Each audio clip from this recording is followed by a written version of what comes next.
नमस्कार, प्रणाम है आप सभी को और दीपावली की बहुत बहुत शुभकामनाएं। माँ भगवती लक्ष्मी आपके ऊपर पूरी कृपा बनाए रखें, यही मेरी शुभकामनाएं हैं। अब हम दिवाली की पूजा के बारे में बात करने जा रहे हैं।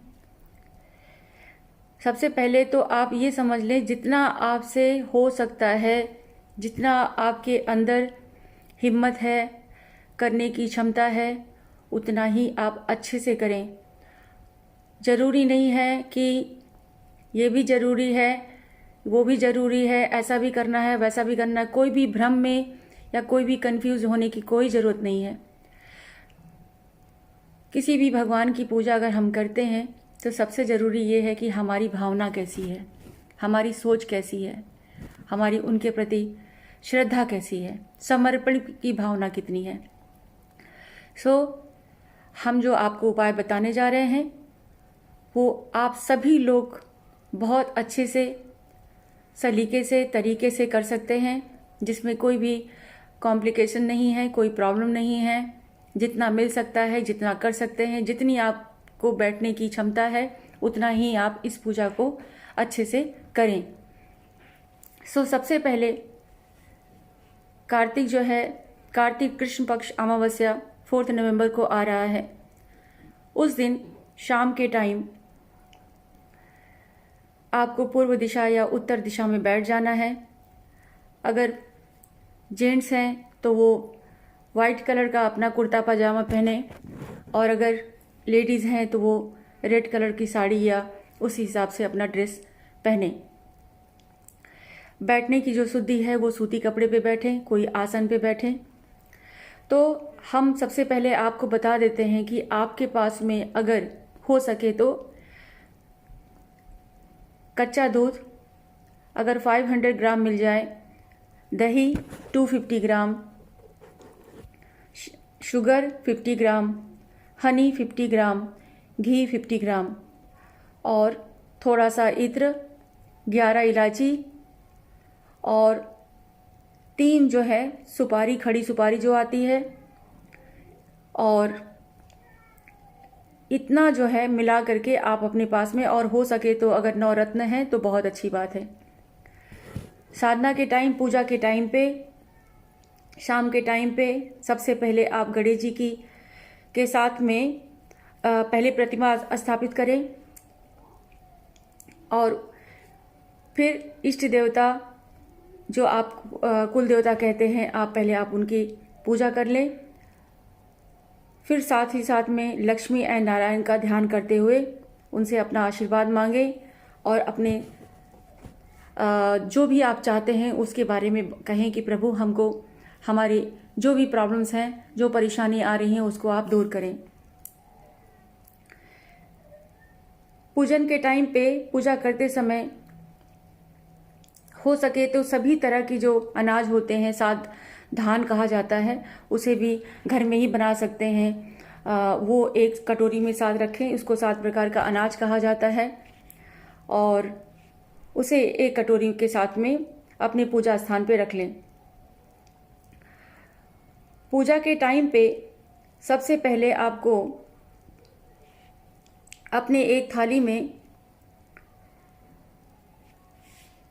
सारी जितनी भी पुरानी चांदी के जो भी आपने पूजा किया था वो सारी चीज़ें एक आपने प्लेट में, थाली में रखें। उसके बाद लक्ष्मी और नारायण एंड गणपति जी की स्थापना कर लें। करने के बाद में सबसे पहले आपको पूजा करना है, श्री गणेश जी की पूजा आपको करनी है।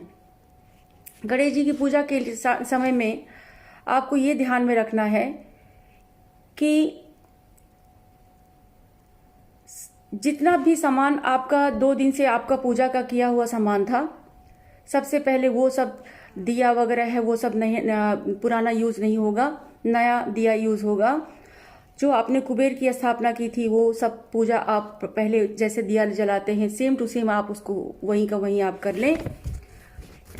उसके बाद में आपको सबसे पहले गणपति को स्थापना करें और उनको पंचामृत से स्नान कराना है, धूप दीप कराना है, धूप दीप कराने के बाद में, और उनका जो मंत्र है, बीज मंत्र है, उसे आपको करना है। तो गणपति की पूजा के टाइम पे जब आप सबसे पहले कोई भी पंडित अगर आ जाते हैं तो उनको पता है कि सबसे पहले गणेश जी की पूजा की जाती है। तो सबसे पहले गणेश जी की ही पूजा अगर आप स्वयं करते हैं तो आप ही अपने स्वयं अगर आप खुद करते हैं तो इससे अच्छी कोई बात हो ही नहीं सकती है।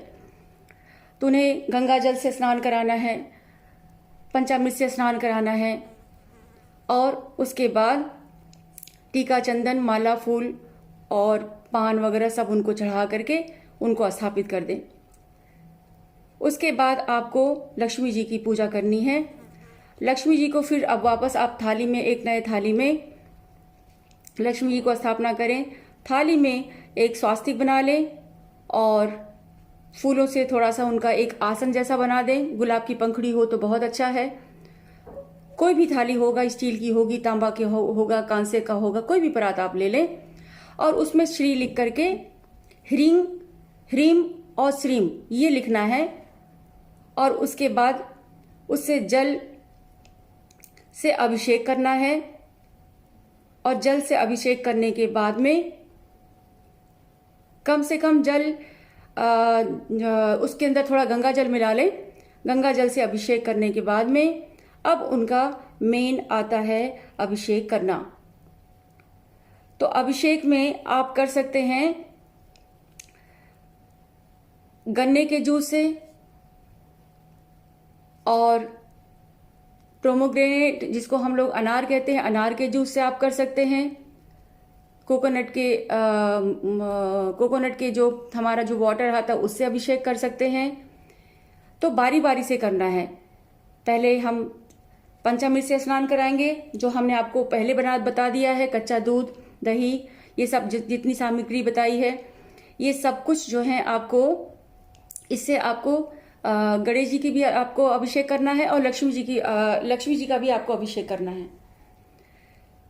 और अभिषेक करने के बाद में, अभिषेक करते समय आपको मंत्र जो बोलना है वो बोलना है लक्ष्मी जी के लिए खास करके, ओम ह्रीं श्रीं लक्ष्मी देहि देहि ओम नमः। ये आप जो हैं लक्ष्मी जी का जाप करेंगे, या ओम श्री लक्ष्मी नमः, जो जिसमें आप कंफर्टेबल हैं, जो आप मंत्र आचरण से और शुद्ध से बोल सकते हैं। तो ओम श्रीं लक्ष्मी नमः या ओम श्रीं लक्ष्मी स्थिर नमः, इस तरह से आप जाप लक्ष्मी जी का आप करें और करते जाएं। अभिषेक करने के बाद में जब दूध पंचामृत से हो जाए तो सेम मंत्र आपको रखना है गन्ने से, और उसके जूस से, फिर नारियल के जूस से, और उसके बाद फिर आपको अनार के जूस से अभिषेक करना है। अभिषेक करने के बाद में वापस उनको स्नान करा के, शुद्ध जल से स्नान कराने के बाद उनको नया वस्त्र धारण कराइए। वस्त्र धारण करने के बाद में उनको श्रृंगार कीजिए। जो घर में जो आपके पास में कोई भी एक अगर गोल्ड का कोई भी सेट होगा, चेन होगी, कोई भी एक आपका हार होगा, जो भी है वो आप माँ भगवती लक्ष्मी को अर्पित करें, उनको तैयार करें। चांदी की चीज पहनाएं, गोल्ड का पहनाएं, वस्त्र धारण कराएं, लाल कपड़ा पहनाएं, सारा श्रृंगार का सामान चढ़ाएं। श्रृंगार करने के बाद में फिर से आपको 1000 पंखुड़ी, 1000 जो हमारा रोज होता है, जो हमारा ये जिसको हम लोग गुलाब कहते हैं, गुलाब की पंखुड़ी से अगर 1001 निकल आ जाए तो बहुत ही अच्छी बात है। उससे आप महालक्ष्मी जी की उसमें अंदर थोड़ा हल्दी, थोड़ा चावल मिला करके सभी लोग घर में बैठ करके मंत्र कोई एक बोलता जाएगा और उसके ऊपर, भगवती के ऊपर आप इसको अर्पित करते जाएं 1001 गुलाब की पंखुड़ी के साथ में। उसके बाद उनको नैवेद्य चढ़ाएं, जो भी आपने घर में बनाया हो, जो आप बाहर से लेके आए हों, ये सारी चीज़ें आप महाभगवती लक्ष्मी जी को अर्पित करें।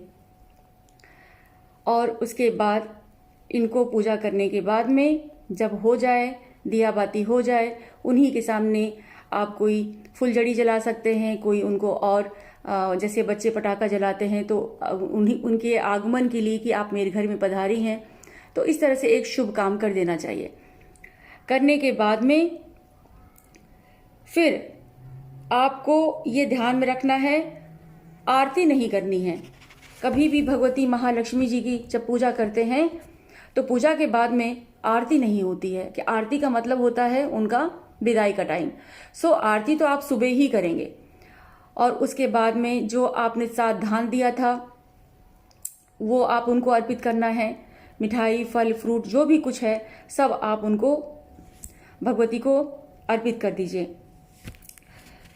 जब आप पंखुड़ी, गुलाब की पंखुड़ी के साथ में उसमें चावल, पीला किया हुआ चावल हल्दी से लगा हुआ मिला के जब अभिषेक करेंगे तो जो वो मंत्र होगा ओम महालक्ष्मी च विद्महे विष्णुपत्ने च धीमहि तन्नो लक्ष्मी प्रचोदयात्। एक बार फिर से आपको बता देते हैं, जब आप गुलाब की पंखुड़ी के साथ में हल्दी किया हुआ चावल मिक्स करके जब माँ की अभिषेक करेंगे सभी लोग, तो मंत्र उच्चारण होगा ओम महालक्ष्मी च विद्महे विष्णुपत्ने च धीमहि तन्नो लक्ष्मी प्रचोदयात्। ऐसे ही घर के सभी लोग भगवती को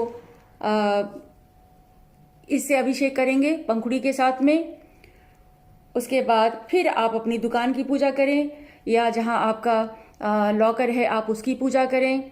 पूजा करने के बाद में और फिर पेन और एक हम लोग उसको कलम और दवात कहते हैं, मतलब इंक हो और पेन हो उसकी पूजा करें। कोई डायरी नहीं हो तो उसकी पूजा करें। अगर लेखा जोखा का काम करते हैं तो आप उस पर आप उनका स्वास्तिक बना के पूजा कर लें।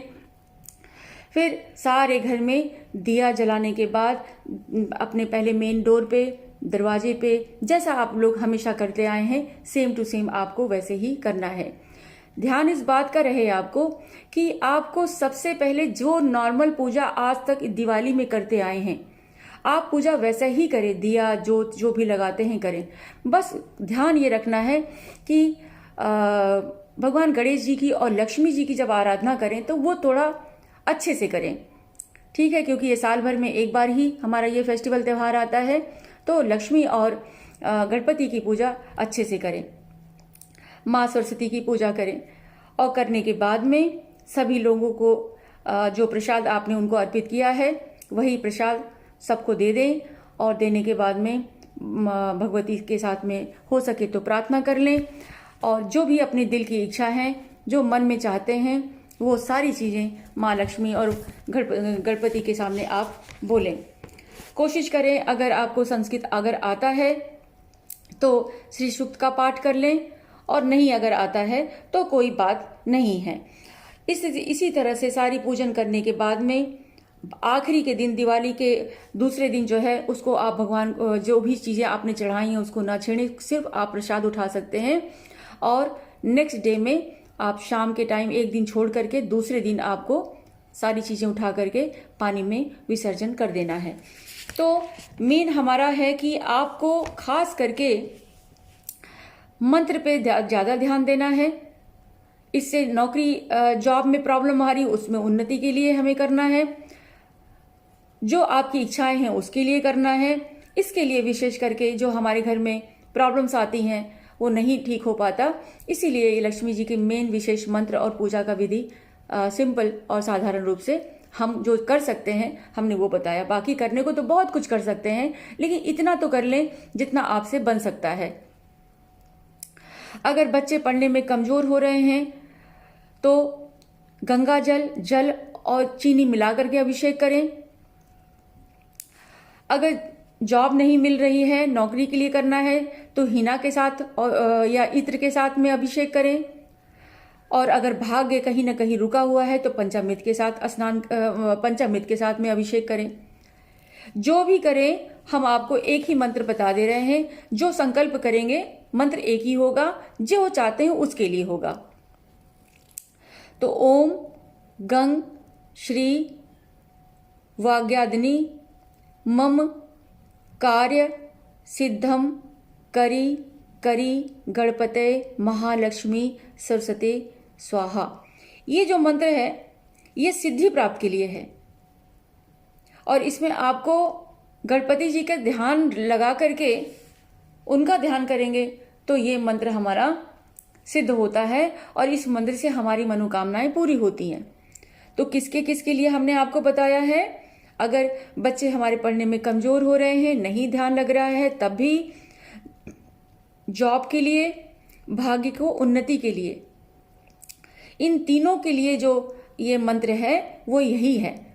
तो मंत्र फिर से एक बार आपको उच्चारण कर देते हैं। ओम गंग श्री बज्ञा वादिनी मम कार्य सिद्धम करी करी गणपते महालक्ष्मी सरस्वती स्वाहा।